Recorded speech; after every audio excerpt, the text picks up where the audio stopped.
I'm happy that you're all here. You heard from my kids telling you how much I loved her and how much I miss her. And we had a wonderful life together. And that's all anybody can expect, I guess. My mom loved to read, and I definitely got that from her. But the biggest thing, I think, is my mom loved to have a good time, and she loved to laugh.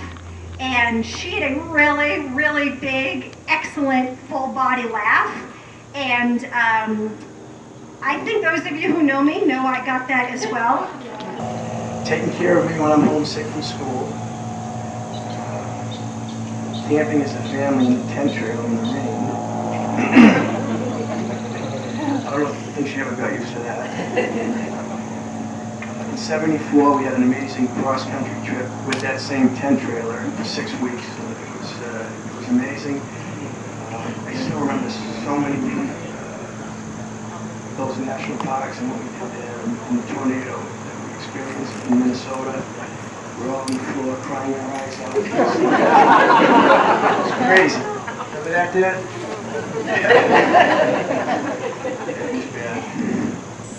It was really an amazing thing to see how Mom and Dad loved each other over the years. If we were growing up, going on a trip, just every day, coming home from school, knowing that we had the safety and security of a home where our parents loved each other and were committed to spend the rest of their lives together.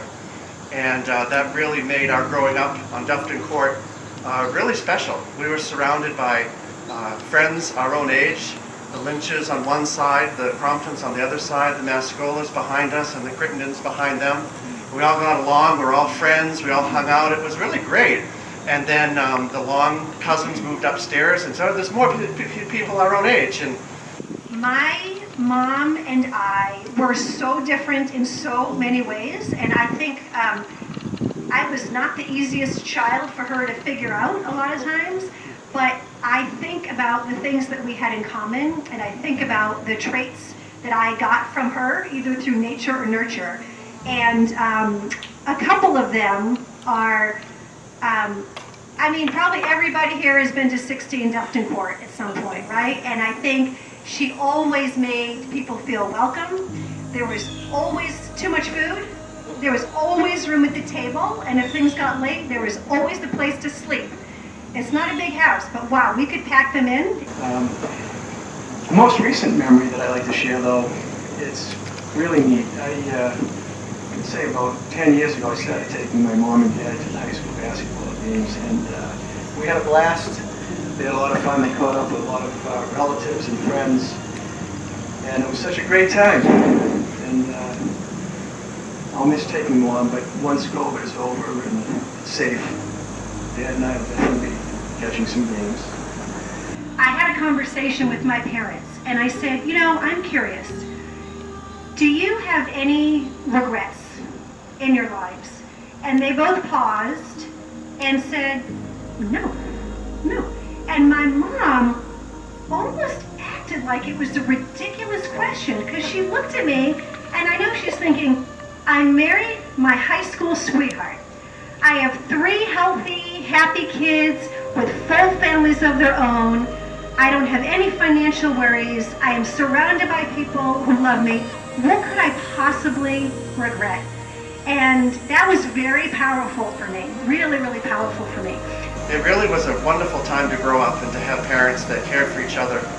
And especially I think about the last couple of years when Dad was taking care of Mom. Mom's health declined as she had some dementia that became Alzheimer's, and then she had a fall and she never really recovered for that. And to see Dad take care of Mom as Mom was sick and failing and not in her right mind sometimes, and the patience that Dad had with her was just remarkable. And that's a real testimony, Dad, to Barry and Paula and I about how you took care of Mom to her last days. So I just wanted to thank you for that publicly, and about what a good example you and Mom were to us growing up. Thank you. When my mom was awake, which wasn't a lot of the time, we were able to catch a moment. And so my daughter Ellie was holding the phone, my mom was awake, and my mom said, "Oh, Paula, your father's been wonderful," with that perfect accent. And I said, "Mom, I know. I mean, he still loves you so much.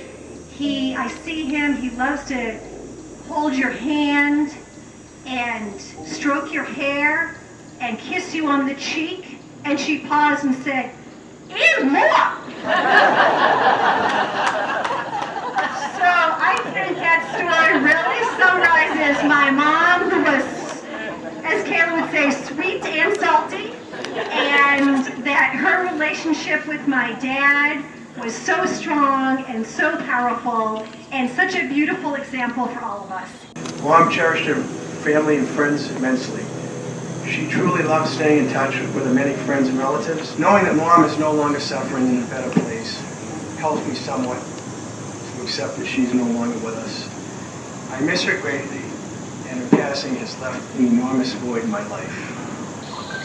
So I don't have too many more words to say, but thank you for coming, and I really appreciate it.